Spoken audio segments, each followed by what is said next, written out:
వంటింట్లో స్టవ్ మండుతుంది. వంటగది అంతా పొగతో నిండిపోయి విపరీతమైన వేడిగా ఉంది. స్టవ్ మీద కూరలు ఉడుకుతున్నాయి. చెమటతో తడిసిన ముఖంతో ఆ మంటకు కళ్ళల్లో నీళ్లతో స్టవ్ దగ్గర కూర్చొని గరిట తిప్పుతుంది సౌమ్య. తనకి ఈ ఏడాది 16 ఏళ్లు నిండుతాయి. 10వ తరగతి మధ్యలో ఆపేసి 2 ఏళ్లగా ఇంట్లోనే వంట వార్పు ఇంటి పని అంతా తనతోనే చేయిస్తుంది సవతి తల్లి మాధవి. సౌమ్య తండ్రి రాఘవ్ విదేశాలకు పనికి వెళ్ళి 2 ఏళ్లుగా ఇంటికి కూడా రాలేదు. ఏమే సౌమ్య, దోశలు వేసి పట్టుకురమ్మంటే ఇంకా ఏం చేస్తున్నావు? చట్నీకి ఇంకా తాలింపైనా పెట్టావా లేదా? తాలింపు పెట్టేశానమ్మా, దోశలు కూడా వేసేస్తాను. అమ్మానా? నన్ను అమ్మ అనొద్దు. నేనెప్పుడైనా నిన్ను కూతుర్లా చూసానా? నువ్వు మా ఇంటి పనిదానివి. నీ నాన్న వల్ల మాత్రమే నిన్నిక్కడ ఉండనిస్తున్నాను. అది ఎప్పుడూ గుర్తుపెట్టుకో. అంతలో హర్షిత అప్పుడే నిద్రలేచి వచ్చి కుర్చీలో కూర్చుని మొబైల్ చూస్తూ, అమ్మా, నేను దోశలు తినను. నాకు శాండ్విచ్ కావాలి, ఇంకా మిల్క్ షేక్, దానిపైన బాదంతో గార్నిష్ చేయాలి. నా బంగారమే, నువ్వు అడగాలే కానీ చేయకుండా ఉంటామా? అబ్బా, నీ టేస్ట్, నీ స్టైలు చూస్తుంటే రాజకుమారిలా ఉన్నావు. ఏమే, వినిపించిందా? వెంటనే అవన్నీ చేసి పెట్టు. సౌమ్యకు బాగా ఆకలేస్తుంది. పెరుగుతున్న వయసుతో తన ఆకలి కూడా పెరుగుతుంది. కానీ తనకి సరైన ఆహారం లేదు. పని అంతా పూర్తయ్యే వరకు తనను తిననిచ్చేది కాదు కసాయి తల్లి మాధవి. బాగా ఆకలేస్తుందమ్మా, నేను కూడా కొంచెం తింటానమ్మా. ఏంటి తినేది? అప్పుడే తినడానికి టైం అయిందా? ముందు రాత్రి అన్నం ఉంది కదా, అది ఆ కుక్కలకి పెట్టి మిగిలిందుంటే నువ్వు తిను. సౌమ్య రాత్రి మిగిలిన అన్నాన్ని తీసుకెళ్లి కుక్కలు తినే గిన్నెల్లో వేస్తుంది. ఆ కుక్కలు ఎంతో ఆకలితో గబగబా తినడం మొదలుపెడతాయి. సౌమ్య తల వంచి నిశ్శబ్దంగా ఆ దృశ్యం చూస్తూ ఉండిపోతుంది. ఆ రోజు రాత్రి స్టోర్ రూంలో సౌమ్య పాత దుప్పటి పరిచిన ఇనుప మంచం పైన కూర్చుంది. తను ఏడ్చే స్వతంత్రం ఉన్న చోటు అది మాత్రమే. నాన్న, నువ్వెప్పుడొస్తావు? నువ్వున్నప్పుడు నేను నవ్వేదానిని. నువ్వు వెళ్ళిన దగ్గర నుండి నా జీవితంలో నవ్వే లేదు, ఎప్పుడు ఏడుపే. నీకోసం ఎదురు చూస్తున్నాను నాన్న.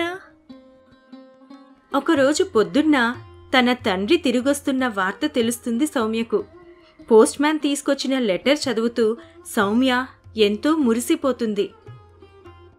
నాన్న వస్తున్నాడు. దేవుడా, నీకు చాలా థ్యాంక్స్.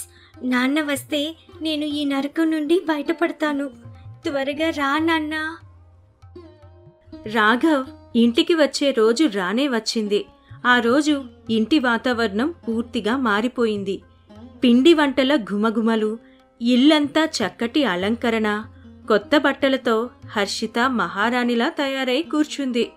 ఆశ్చర్యంగా సౌమ్యకి కూడా కొత్త డ్రెస్ ఇచ్చింది మాధవి. వాళ్ల నాన్న వచ్చే ముందే తనని కూడా అందంగా అలంకరించి ముస్తాబు చేసి ఏ పని చెయ్యనివ్వకుండా కూర్చోబెట్టింది. ఏంటి, నన్నింత ముద్దుగా చూస్తున్నారేంటి? ఇదంతా నాటకం. నాన్న వస్తున్నాడని నాకు తెలుసు. అయినా ఆ రాక్షసి చేసిందంతా నాన్నతో ఖచ్చితంగా చెప్తాను. అంతలోనే రాఘవ్ ఇంట్లో అడుగు పెడతాడు. సౌమ్యని చూసి ఆనందంతో దగ్గరకు తీసుకొని ముద్దు పెట్టుకుంటాడు. ఎంత పెద్దయిపోయావు తల్లి. ఇన్ని రోజులు ఎలా ఉన్నావు? ప్రతిరోజు నువ్వు నాకు గుర్తొస్తూనే ఉన్నావు. నాన్న, నీకో విషయం చెప్పాలి. నువ్వు లేని రోజుల్లో మాధవి అమ్మ నన్ను చాలా కష్టాలు పెట్టింది. ఏంటి నువ్వు చెప్పేది? నాకు తెలుసు నిన్ను ఎంత ప్రేమగా చూసుకున్నా నువ్వు నన్ను తల్లిగా ఒప్పుకోవని. రాఘవ్ తను నన్ను తప్పుగా చూపించాలనుకుంటుంది. నువ్వు లేనప్పుడు కూడా నువ్వు నాకు అమ్మ కాదు, నువ్వు ఇక్కడి నుండి వెళ్ళిపో, మా నాన్న వచ్చాక నిన్ను ఎలా అయినా వెళ్ళగొడతాను అని ఎన్నో మాట్లాడింది. అయినా సరే నా కూతురే కదా అంటే అనిందిలే అని సర్దుకుపోయాను. నీతో ఆ విషయాలేవి చెప్పలేదు కదా. నీ మాటలు నిజమా సౌమ్య? నువ్వు నిజంగా అమ్మని బాధ పెట్టావా? నీకు నిజంగా మాధవి అంటే కోపం ఉంటే నేను చెప్పినట్టు చెయ్యి.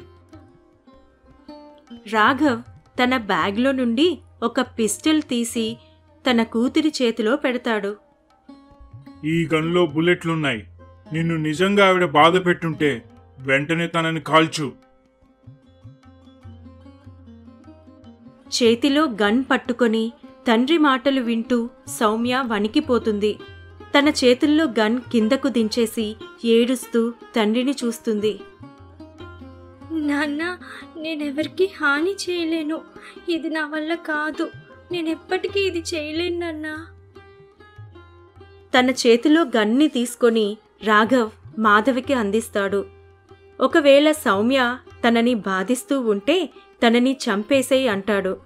ఎలాగో తన తల్లి చనిపోయింది, సౌమ్య కూడా చనిపోతే ఇక మనకి ఎవరూ అడ్డం ఉండరు. నువ్వు నేను హర్షిత మన ముగ్గురమే సంతోషంగా గడుపుదాం అని అంటాడు. తొందరగా కానీ మాధవి, పోలీస్ కేసు అవ్వకుండా నేను చూసుకుంటాను. నా చేతులతో నా కూతుర్ని నేను చంపలేను, నువ్వే చంపేయి. మాధవి క్షణం కూడా ఆలోచించకుండా ట్రిగర్ నొక్కుతుంది.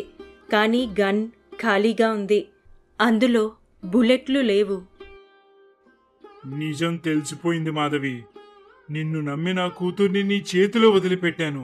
నీకు నీ పాపకి ఆశ్రయం ఇచ్చినందుకు నాకే ద్రోహం చేస్తావా? నువ్వు ఎంత రాక్షసివి కాకపోతే చిన్న పాపాని కూడా చూడకుండా తనని చంపడానికి సిద్ధపడ్డావు. నువ్వు చేసిన దానికి తగిన శిక్ష అనుభవించాలి. రాఘవ్ మాధవిని తన కూతుర్ని ఇంట్లో నుండి పంపించడమే కాకుండా పోలీస్ స్టేషన్లో కేసు పెడతాడు. ఇంతకాలం సౌమ్య అనుభవించిన బాధను తలుచుకొని రాఘవ్ ఎంతో కుమిలిపోతాడు. సౌమ్యను తన ఒడిలోకి తీసుకొని ప్రేమతో నుదిటిపై ముద్దు పెడతాడు. తండ్రి చెంతకు చేరిన సౌమ్యకు కొత్త జీవితం మొదలవుతుంది. ఇక మీదట ఎవరూ నిన్ను బాధించలేరు తల్లి. ఇంకెప్పుడు నేను నీతోనే ఉంటాను. నిన్ను ఒంటరిగా వదలను. అబద్ధాలు ఎంత నమ్మిస్తూ చెప్పినా స్వచ్ఛమైన నిజం ఎప్పటికైనా వెలుగులోకి వస్తుంది. జీవితం మనకు ఎన్నో గుణపాఠాలను నేర్పిస్తుంది. ఒకరిని పూర్తిగా నమ్మే ముందు వారు ఎటువంటి వారో తెలుసుకోవడం మంచిది.